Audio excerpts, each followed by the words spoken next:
Good morning दोस्तों, मेरा नाम है पुष्पेंद्र और मैं एक बार फिर से आपका स्वागत करता हूं अपने यूट्यूब चैनल यूपीपीएससी एस्पिरेंट्स पे। दोस्तों, जिन लोगों ने यूपीपीएससी असिस्टेंट अकाउंटेंट के लिए अप्लाई किया हुआ है और जल्द ही इसका एग्ज़ाम होने वाला है, हो सकता है फरवरी में इसका एग्ज़ाम हो जाए। तो उन लोगों के लिए ये वीडियो बहुत ही महत्वपूर्ण होने वाली है, क्योंकि इस वीडियो में मैं कॉमर्स से जुड़े हुए कई क्वेश्चंस के आंसर आपको देने वाला हूँ। स्पेशली उन सभी लोगों के लिए जिनकी कॉमर्स की अभी तैयारी आधी-अधूरी है। क्योंकि बहुत से कॉमर्स के कैंडिडेट अभी भी ऐसे हैं जिन लोगों ने जनवरी में ही अभी अपनी प्रिपरेशन स्टार्ट की है। ये देखने के बाद कि अभी एग्ज़ाम थोड़ा डिले हो रहा है and still they have a chance to compete in this exam and to take a seat in this selection procedure. सो मैं आपको इस वीडियो में कोशिश करूँगा कि इस वीडियो को ज़्यादा बड़ी ना बनाते हुए छोटी ही वीडियो में आपको बहुत सारी अच्छी इन्फॉर्मेशन आपको दे सकूँ और एक आपको ज़्यादा आइडिया लग सके कि कम समय में कैसे अच्छी तैयारी करें, किस टॉपिक को ज़्यादा वेटेज यूपीपीएससी हमेशा देता आ रहा है और किस टॉपिक को आपको ज़्यादा पढ़ना चाहिए। इसके अलावा मैं आपको बताऊँगा कि क्या आपकी स्ट्रैटेजी होनी चाहिए कॉमर्स सेक्शन के लिए, कहाँ से आप तैयारी कर सकते हैं। ठीक है? और पिछले 2-3 एग्ज़ाम्स के अंदर किस टॉपिक से कितने-कितने क्वेश्चन पूछे गए हैं और कोशिश करूँगा उन क्वेश्चन्स को आपको दिखाने की कि एग्ज़ाम में किस तरह के क्वेश्चन्स आए हुए हैं। तो चलिए दोस्तों स्टार्ट करते हैं इस वीडियो को। Let's begin.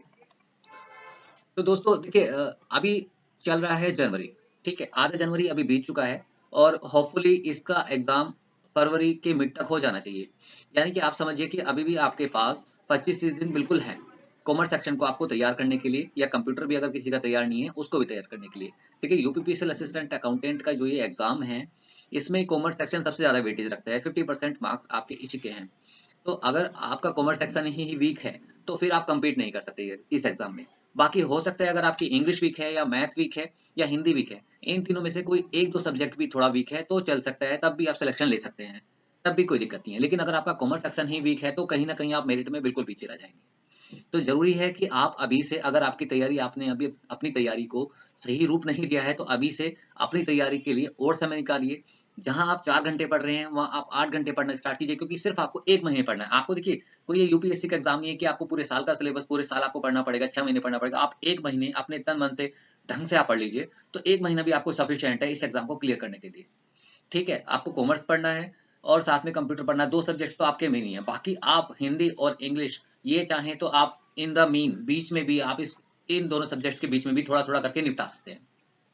तो कॉमर्स सेक्शन में अभी बचे हुए समय में बिल्कुल इसमें कोई डाउट नहीं है कि कॉमर्स सेक्शन तैयार नहीं हो सकता। आप आपका अगर अभी आपने 10, 20, 30% भी किया है, तब भी आप पूरा ये कॉमर्स सेक्शन पूरा तैयार कर सकते हैं। ठीक है? इस वीडियो में मैं आपको आगे बताने जाने वाला हूँ कौन से टॉपिक आप पढ़ें और किस टॉपिक का ज़्यादा वेटेज है, कैसे ज़्यादा मार्क्स बनाएँ। तो अब बारी आती है, बहुत सारे लोग पूछते हैं कि सर मैं 11th की बुक से पढ़ लूँ या मैं ग्रेजुएशन की बुक से पढ़ लूँ, मुझे कहाँ से पढ़ना बेहतर रहेगा? देखिए, उन लोगों को मैं कहूँगा जो लोग अभी ग्रेजुएट करके आए हैं, जिन लोगों ने अभी ग्रेजुएट किया है और अपनी वो बुक से पढ़ते आए हैं, तो उनके लिए कोई इसमें कोई डाउट नहीं है कि वो अपने बुक जहाँ से उन्होंने पिछले सोर्स से पढ़ा है, अपने नोट्स भी बनाए हुए होंगे उन्होंने ग्रेजुएशन के अंदर, तो वो अपने नोट्स को रेफर करें। जो उनके अपने हाथ से बने हुए नोट्स हैं, वो सबसे बढ़िया हैं उनके लिए। वो उनसे पढ़ सकते हैं, अपनी बुक से पढ़ सकते हैं। ठीक है? वो क्योंकि उन्होंने वो सब चीज़ें पढ़ी हुई हैं, तो दोबारा उन्हीं चीज़ों उसी लैंग्वेज को पढ़ेंगे तो उनको जल्दी कवर कर पाएँगे वो। बाकी इसके अलावा आप अगर कोई भी ऐसा ऐसा बच्चा, ऐसा कैंडिडेट है जो कि अपने बीकॉम में कॉमर्स में काफ़ी वीक रहा है। उसको लगता है मैंने सिर्फ एग्ज़ाम दिया है और कुछ नहीं, खाली मैंने पास किया है बीकॉम, लेकिन मैंने कोई अच्छी नॉलेज नहीं ली। उसके लिए मैं सबसे अच्छा आपको बताता हूँ, सोर्सेज़ तो कई हैं कि कोई बुक्स भी ले सकता है, वेरियस यूट्यूब चैनल हैं, लेकिन आप कम समय में अच्छी तैयारी करना चाहते हैं, तो सीए सौरभ सिंह बघेल सर का कोर्स है, जो सभी बच्चे अच्छी तरह से जानते हैं। अब उसमें क्वेश्चन ये आता है कि सर उसमें वीडियोज़ इतनी सारी हैं, इतने कम समय में इतनी सारी वीडियोज़ देखना कैसे पॉसिबल होगा? क्या हम वो कर पाएँगे इतने कम समय में इतनी सारी वीडियोज़? तो मैं ये कहना चाहूँगा कि आप सारी वीडियोज़ ना देख के सबसे पहले आप सौरभ सिंह बघेल सर से आप रिक्वेस्ट करिए कि उनकी जो मैराथन क्लासेस फ़ोल्डर में हैं, उनको वो अनहाइड कर दें, वो प्राइवेट से निकाल के आपको शो करें और आप उनको सबसे पहले उनकी मैराथन क्लासेस को हम कंप्लीट करें। क्योंकि मैराथन क्लासेस में ही वो सारी समरी है जो उन्होंने अपनी सारी टोटल क्लासेस के अंदर पढ़ाया है। तो एक बार आप मैराथन क्लासेस हो जाएँगे, तब आप एटलीस्ट इतने एबल हो जाएँगे कि आप कम से कम मैराथन क्लासेस देखने के बाद एक एवरेज स्कोर कर पाएँगे। ठीक है? वो जल्दी-जल्दी आप 2-3 बार उन मैराथन क्लासेस को रिपीट करिए। इसके अलावा अकाउंटिंग की क्लासेस तो आपको पूरी देखनी है उनकी। अकाउंटिंग क्लास देखिए, तो इस तरह से आप मेरे ख्याल से उस कोर्स को भी 15-20 दिन में अच्छे से निपटा सकते हैं और उसके बाद नेक्स्ट 8 डेज़ में उस कोर्स को देन रिवाइज़ आप करते रहिएगा। ठीक है? तो ये मैंने आपको इसमें बता दिया कि आप कहाँ से पढ़ सकते हैं। तो अब मैं आपको लेके चलता हूँ कि कौन से टॉपिक का ज़्यादा वेटेज रहा है किस एग्ज़ाम में, ठीक है? तो चलिए नेक्स्ट स्लाइड पे चलता हूँ। देखिए ये मैंने पिछले 3 एग्जाम्स लिए हैं और ये सारे टॉपिक्स हैं जो पिछले एग्जाम्स में पूछे गए हैं। तो सबसे पहले trading and profit and loss account और बैलेंस शीट से जितने क्वेश्चन आए हैं वो यहाँ पे हैं कि पिछले एग्जाम में 8 क्वेश्चन और 8-10 क्वेश्चन आप मान के चलिए कि पिछले एग्जाम्स में इस टॉपिक से आए हैं। चलिए मैं इसके 1-2 आपको इसमें दिखा भी देता हूँ कि किस तरह के क्वेश्चन पूछे गए हैं। तो ये मैंने एक पेपर पिछला लिया हुआ है जो कि अभी 24 फरवरी को हुआ था। तो इसमें मैं आपको 1 मिनट में आपको दिखा देता हूँ, ठीक है। तो एक स्टेटमेंट बेस्ड क्वेश्चन देखिए यहाँ पे ये था कि इनमें से कौन सा करेक्ट है इन फॉलोइंग स्टेटमेंट। तो profit and loss is disclosed in the income statement prepared at the close of the financial year. ठीक है, ये बिल्कुल ठीक है। Income state is subdivided into 2 parts for a non manufacturing concern trading account and profit and loss. तो ये भी ठीक है। And position statement disclose the assets and liabilities position as on a particular date. ठीक है, तो ये भी इसका ठीक है। तो ये इस तरह के क्वेश्चन इन्होंने पूछा था। नेक्स्ट क्वेश्चन देख लेते हैं कि नेक्स्ट क्वेश्चन किस तरह का इन्होंने पूछा था। तो नेक्स्ट क्वेश्चन 1 मिनट में आपको बताऊं, ठीक है। तो नेक्स्ट क्वेश्चन पे मैं लेके चलता हूँ आपको। ये नहीं है, ये नहीं है, ये नहीं है, ठीक है, 1 सेकेंड। हाँ, तो ये क्वेश्चन आप देखिए यहाँ पे जी, कि इन आइटम्स में से कौन सा इंटेंजिबल एसेट्स के अंदर हेड के अंदर आता है। ठीक है, तो इन्होंने 3 स्टेटमेंट में 3 दिए, computer software publishing title licence and funds. ठीक है, ये सब इंटेंजिबल एसेट्स के अंदर आते हैं। तो कुछ इस तरह के क्वेश्चन पिछले एग्जाम में पूछे गए थे। तो दोस्तों इसमें देखिए बिल ऑफ एक्सचेंज में जो क्वेश्चन आए थे वो बिल ऑफ एक्सचेंज के फीचर्स आपसे पूछ सकता है। बिल ऑफ एक्सचेंज के आपका फॉर्मेट से कनेक्टेड क्वेश्चंस पूछ सकता है। बिल ऑफ एक्सचेंज के पार्टीज कौन-कौन सी पार्टीज इन्वॉल्व होती हैं इसमें, वो आपसे पूछ सकता है। तो चलिए मैं इसके भी आपको कुछ क्वेश्चंस इसमें दिखा देता हूँ पिछले प्रीवियस एग्जाम पेपर में कौन-कौन से क्वेश्चन इससे आए थे। ठीक है, बिल ऑफ एक्सचेंज, ठीक है। तो देखिए ये पहला क्वेश्चन था बिल ऑफ एक्सचेंज से कनेक्टेड कि इनमें से कौन सा स्टेटमेंट है वो इनकरेक्ट है। ठीक है, तो इन्होंने पहले कहा कि bill is paid by acceptor.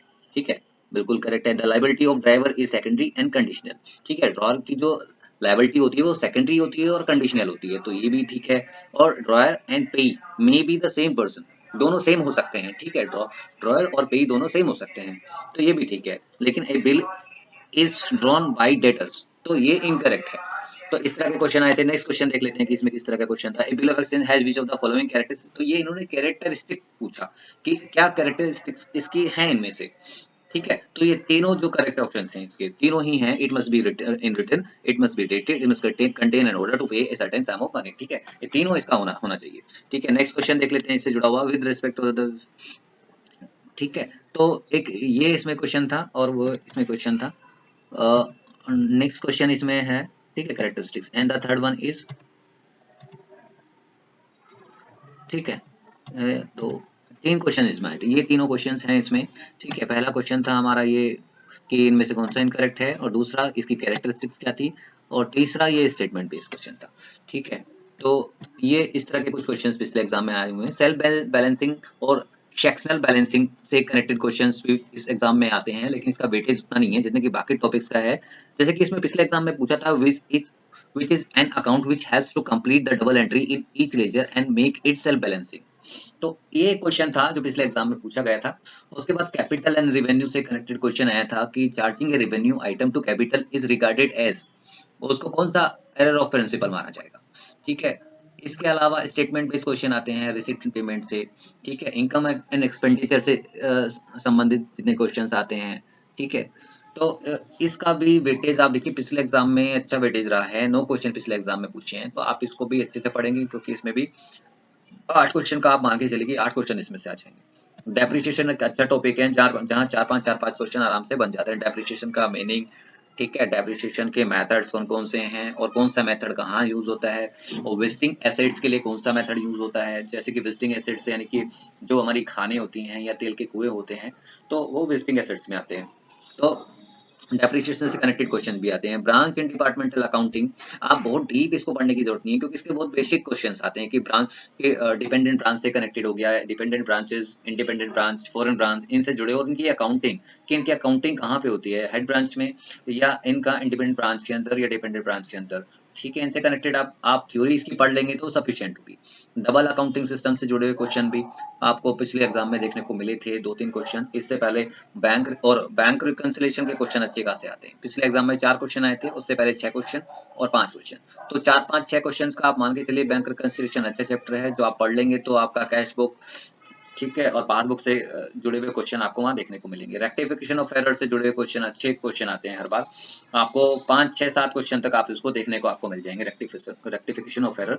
और इसमें जरूरी नहीं कि आपको एंट्री करने के लिए पूछे, वो पूछ सकता है कि ये कौन सा एरर है, कौन से एरर ऑफ प्रिंसिपल है। ठीक है, देन उसके बाद बैलेंस शीट से जुड़े हुए क्वेश्चन, हालांकि पिछली बार कोई एग्जाम में आया नहीं है, उससे पहले भी नहीं आया कि बैलेंस शीट का फॉर्मेट उसका क्लासिफिकेशन से कनेक्ट, लेकिन एक ही क्वेश्चन उससे पहले वाले एग्जाम में आया था। Then object of accounting, vouching, verification और राइट ड्यूटीज एंड लायबिलिटी, ये सब मिला के आप 18-20 नंबर तक, आपको 15 से 20 नंबर का आपका इसका वेटेज है। ऑडिटिंग पूरा आप अच्छे से कंप्लीटली पढ़ लीजिएगा, क्योंकि पूरी थ्योरी बेस ही आता है इसमें, कोई न्यूमेरिकल कहीं ऐसा कोई खास देखने को नहीं मिलता है। तो इसको आप देख लेंगे तो ये बहुत अच्छा टॉपिक है और यहाँ से अच्छे नंबर बन जाते हैं। देन उसके बाद इनकम टैक्स से जुड़े हुए क्वेश्चंस, पिछले एग्जाम में 9 और उससे पहले 21, आप देखिए 21 क्वेश्चन आए थे 21 सितंबर बैकलॉग वाले में, कितना बड़ा वेटेज है इसका। तो अभी भी आप मान के चलिए कि 10-12 क्वेश्चन अभी भी आ सकते हैं। इनकम टैक्स से जुड़े हुए जितने भी टॉपिक्स हैं, सैलरी, वेजेस, ग्रेचुटी, पेंशन, ठीक है, और जितने भी इसके अंदर सेक्शन है, सारी चीजें आपको अच्छे से याद होनी चाहिए, जिससे कि आप एग्जाम में इसके आंसर कर सकें, क्योंकि ये अच्छा वेटेज रखता है। ये आपको स्कोर को ग्रो करने में बहुत हेल्प करेगा। टीडीएस से रिलेटेड क्वेश्चन बहुत ज्यादा तो नहीं, लेकिन कम से कम 3-4 क्वेश्चन आपको देखने को आराम से मिल सकते हैं। ठीक है, तो ये पैटर्न रहता है यूपीपीसीएल का पिछले एग्जाम में, जो मैंने आपको इस वीडियो में यहाँ दिखाया।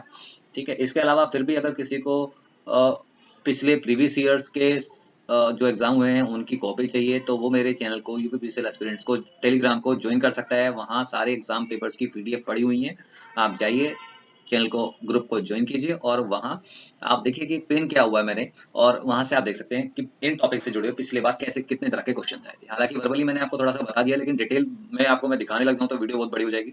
तो अभी इस वीडियो में इतना ही। और तैयारी करने के लिए मैंने आपको बताया कि आप अगर ग्रेजुएशन अभी आपने किया तो आपकी बुक आपकी बेस्ट है, उसी से आप रिवाइज कर सकते हैं। जो आपने पहले पढ़ा है वही आप अच्छे से रिवाइज करें, उससे आपका बढ़िया अच्छे से हो जाएगा। अदरवाइज कोई गैप हो चुका है किसी का, तो आप सौरभ सिंह बघेल सर का कोर्स ले सकते हैं, और साथ में सबसे पहले उनकी मैराथन से आप जल्दी कंप्लीट कर लें, जिससे कि आपको ऐसा ना हो कि आप वीडियोस देखते रहें और आपका कोई एडमिट कार्ड जल्दी आ जाए और फिर आपका आधा अधूरा रह जाए। तो फर्स्ट आप मैराथन क्लासेस से कंप्लीट कर लीजिए, देन उसके बाद आप कुछ वीडियोस और अकाउंटिंग की आप देख लीजिएगा। ठीक है, मैं यहाँ किसी भी चैनल को प्रमोट नहीं कर रहा हूँ, लेकिन मैं चाहता हूँ कि कोई भी कैंडिडेट अगर तैयारी कर रहा है तो उसका सिलेबस में कोई पोर्शन ना छूटे और वो कहीं पीछे ना रहे। ठीक है, तो अभी की वीडियो में सिर्फ इतना ही, बाकी कुछ और अदर इंपॉर्टेंट टॉपिक्स के साथ अगली वीडियो में फिर आपसे मिलता हूँ। तो आपसे लास्ट में एक रिक्वेस्ट रहेगी कि प्लीज चैनल को सब्सक्राइब जरूर कीजिए और मेरी वीडियो को प्लीज पूरा जरूर देखे कीजिए। ठीक है, थैंक यू सो मच।